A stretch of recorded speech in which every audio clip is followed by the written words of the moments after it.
نے فرمایا آؤ میں تمہیں پچھلے زمانے کے ایک ایماندار نوخیز ولی اللہ کی بات سنو. پچھلے زمانے حضور نے فرمایا پچھلے زمانے میں ایک بادشاہ جادو کے زور پہ حکومت کرتا تھا. جب وہ ایک جادوگر اس نے رکھا ہوا تھا تو جادوگر اس کو جادو بتاتا, وہ جادو کے زور پر حکومت کرتا. جادوگر بوڑھا ہو گیا تو کہنے لگا بادشاہ کو نوجوان میرے پاس بھیج دے, اب میں بوڑھا ہو گیا ہوں, میرا پتہ کوئی نہیں کب مر جاؤں.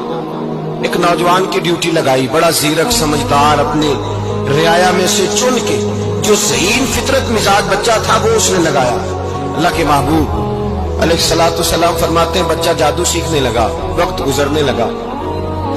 بچہ جب جادو سیکھنے جاتا تو رستے میں ایک راہب بھی تھا جو انجیل جانتا تھا. وہ اللہ اللہ سکھاتا, لوگوں کو حضرت عیسیٰ علیہ السلام کی تعلیمات سے آگاہ کرتا. اس نے دیکھا کہ یہاں بھی لوگ اکٹھے ہیں تو وہ بچہ اس راہب کے پاس بھی اٹھنے بیٹھنے لگا. اب جب اس کے ساتھ اس کی گفتگو بڑھنے لگی تو اس کو باتوں میں لذت آنے لگی. اس نے راہب نے پوچھا کہ تو کون ہے اور کس طرح سے آیا ہے, کیا تیرا معاملہ ہے؟ اس نے کہا جی میں جادو سیکھنے جاتا ہوں, آپ کی باتیں مجھے بڑی اچھی لگتی ہیں. اس نے کہا دین سیکھ, جادو سیکھنے والے کافر ہو جاتے ہیں, قرآن و دین سیکھنے والوں کو اللہ کامل ایمان عطا فرماتا ہے. فرمایا یہ سیکھ. بچہ بیٹھنے لگا, اس کے پاس آنے لگا, باتیں دل میں گھر کرنے لگی. ایک وقت آیا کہ مسلمان ہو گیا. اور مسلمان کیسے ہوا؟ بچہ کہتا میں تجربہ کر کے ہوا. اب میں تھوڑا سا وقت جادوگر کے پاس بھی جاتا اور باقی سارا وقت وہاں بیٹھتا. میں ایک دن جا رہا تھا تو رستے میں اژدہا تھا, بہت بڑا سانپ تھا, رستہ روک کے کھڑا تھا. یہ حضور نے بیان کی حدیث. نبی پاک صلی اللہ علیہ وسلم فرماتے ہیں بچہ کہتا ہے کہ رستے کے اندر سانپ ہے, رستے بند ہے, لوگ چھتوں درختوں پہ چڑھے, راش ہے. کہتے چھوٹا سا روڑا میں نے اٹھایا تو میں نے کہا اللہ اگر جادوگر سچا ہے تو اسے مار دے. چھوٹا سا روڑا میں نے پھینکا, اژدہا کوئی نہ مرا. پھر چھوٹا روڑا اٹھایا, میں نے کہا اللہ اگر وہ عالم سچا ہے تو اسے مار دے. اب جب میں نے روڑا مارا تو اژدہا مر گیا. میرے اندر سے گواہی آئی نہیں دین کی باتیں سچی ہیں, نہیں قرآن کی باتیں اسلام سمجھانے کے لیے عرض کر رہا ہوں. اگرچہ اس دور میں انجیل تھی, اللہ رسول کی باتیں اچھی ہیں. کہتے میں مسلمان ہو گیا. اب میں نے راہب کے پاس ہی رہنا شروع کر دیا, جادوگر کے پاس چھوڑ دیا. اس بچے نے آنا. بادشاہ پوچھتا کہاں زیادہ وقت گزارتے ہو تو بات گول کر دیتا. وقت تیزی سے بڑھنے لگا. اللہ نے اس نوجوان میں طاقت پیدا کر دی.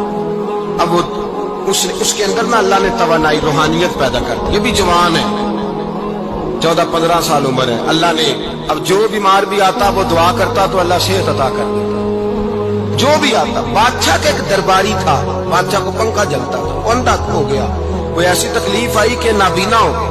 بڑے علاج کرائے, شفا نہیں ہوئی. کسی نے اس بچے کا پتہ بتایا کانوں میں.